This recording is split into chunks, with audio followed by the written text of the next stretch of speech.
Thank you. Thank you very much. Thanks very much. Happy Nowruz to everybody. According to the United Nations Human Rights Monitor, Iran is #1 in the world when it comes to executions of its own people per capita. Human Rights Watch, which is said that Tehran's mass execution of Sunnis in 2016 was, quote, a shameful low point in its human rights record. What about terrorism? Iran's terror at home is matched by its terror abroad and its expansionist efforts in the region. Soon, in Syria alone, there were almost 70,000 Iranian proxy forces. The Supreme Leader and the IRGC are not only aggressors, they are plunderers of the national wealth. They control at least 50% of Iran's GDP, that's its national economy. A very impressive document recently issued by the National Council of Resistance of Iran highlights this. 14 economic powerhouses, directly or indirectly controlled by the Supreme Leader, the IRGC, or their affiliates, with worth in the tens and tens of billions of dollars. And what's happening to a lot of that money? It's being spent to realize the extremist domestic and foreign policies of the regime in Tehran. Tehran is spending between $15 and $20 billion annually.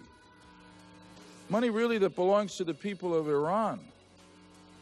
In Syria, to fund the war in Syria to protect Assad.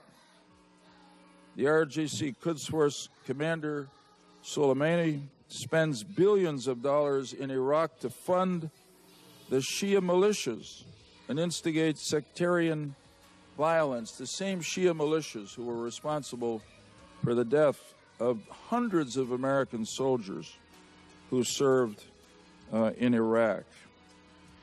So the bottom line is this. The regime in Tehran has not only not changed as a result of the Iran nuclear agreement, it's gotten, if anything, worse. And I think the rational conclusion from this record of fact is that the regime will not change on its own.